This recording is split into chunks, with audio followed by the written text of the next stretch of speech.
Hello நண்பா, welcome to தமிழால்ட்.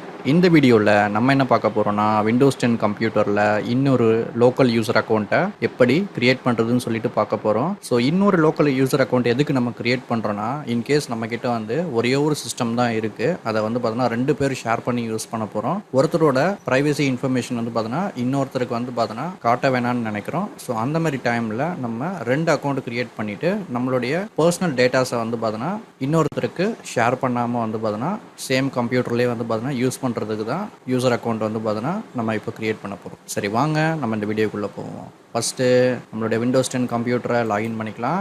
Okay, நம்மளுடைய computer வந்து பார்த்தோன்னா லாகின் ஆயிடுச்சு. இப்போது நம்மளுடைய கம்ப்யூட்டரில் ஸ்டார்ட் மெனுவை கிளிக் பண்ணுங்கள்.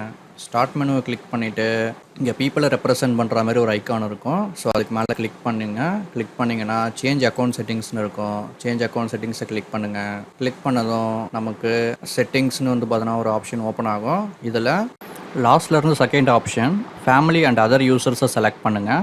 செலக்ட் பண்ணதும் இந்த இடத்துல நமக்கு add someone else to this பிசின்னு இருக்கும். இதை நீங்கள் ஜஸ்ட் கிளிக் பண்ணுங்கள். கிளிக் பண்ணதும் நமக்கு இன்னொரு விண்டோ ஓப்பன் ஆகும். இந்த இடத்துல I don't have this person sign in information, இதை ஜஸ்ட் நீங்கள் கிளிக் பண்ணுங்கள். அடுத்ததாக last option add a user without a Microsoft account, இதை ஜஸ்ட் செலக்ட் பண்ணுங்கள். செலக்ட் பண்ணதும் who is going to use this பிசின்னு கேட்குது.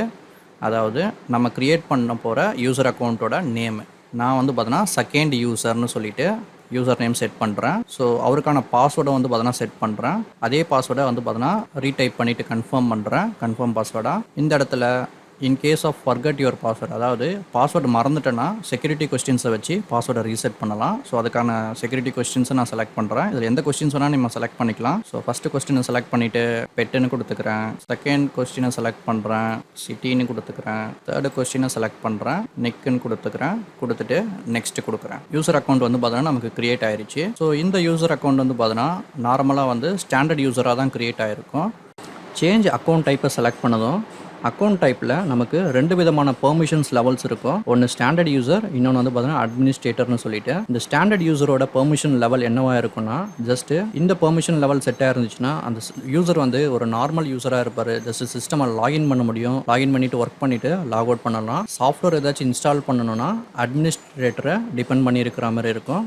நெக்ஸ்ட் பெர்மிஷன் லெவல் வந்து பார்த்தீங்கன்னா அட்மினிஸ்ட்ரேட்டர்னு சொல்லிட்டு இருக்குது. ஒருவேளை நான் இந்த யூசருக்கு அட்மினிஸ்ட்ரேட்டர்னு செலக்ட் பண்ணேன்னா இந்த யூசரே வந்து பார்த்தீங்கன்னா அட்மினிஸ்ட்ரேட்டர் ஆக்ஷன்ஸ் எல்லாமே வந்து பார்த்தீங்கன்னா பெர்ஃபார்ம் பண்ணிக்க முடியும். ஃபார் எக்ஸாம்பிளுக்கு சாஃப்ட்வேர் அவரே அன்இன்ஸ்டால் பண்ணலாம், இன்ஸ்டால் பண்ணிக்கலாம், யூசர் அக்கௌண்ட்டை கிரியேட் பண்ணலாம், டெலீட் பண்ணலாம். ஸோ இது உங்களோட நீடை பொறுத்து நீங்கள் என்ன அக்கௌண்ட் டைப்போ அதை செலக்ட் பண்ணிக்கோங்க. நான் ஸ்டாண்டர்ட் யூசரே பர்மிஷன் லெவலில் செட் பண்ணிக்கிறேன். ஏன்னா என்ன கேட்காம எந்த விதமான சாஃப்ட்வேரும் இந்த சிஸ்டமில் இன்ஸ்டால் பண்ணக்கூடாதுன்னு சொல்லிட்டு நான் ஸ்டாண்டர்ட் யூசரில் வச்சுட்டு ஓகே கொடுத்துக்கிறேன். இந்த வீடியோ உங்களுக்கு யூஸ்ஃபுல்லாக இருந்திருக்கும்னு நினைக்கிறேன். இந்த ப்ரொசீஜர்ஸில் உங்களுக்கு ஏதாச்சும் டவுட் இருந்துச்சுன்னா கீழே கமெண்ட் பாக்ஸில் கமெண்ட் பண்ணுங்கள். இன்னும் நீங்கள் இந்த சேனலை சப்ஸ்கிரைப் பண்ணலைன்னா சப்ஸ்கிரைப் பண்ணிக்கோங்க. ப்ளஸ் பெல் ஐக்கானை கிளிக் பண்ணி நோட்டிஃபிகேஷன் ஆல் எனேபிள் பண்ணிக்கோங்க. அப்போ தான் நம்ம அப்லோட் பண்ணுற வீடியோஸ் உங்களுக்கு நோட்டிஃபிகேஷனாக வரும். முடிஞ்சால் இந்த வீடியோவை உங்களோட ஃப்ரெண்ட்ஸுக்கு ஷேர் பண்ணுங்கள். அடுத்த ஒரு நல்ல வீடியோவில் சந்திப்போம். பாய்.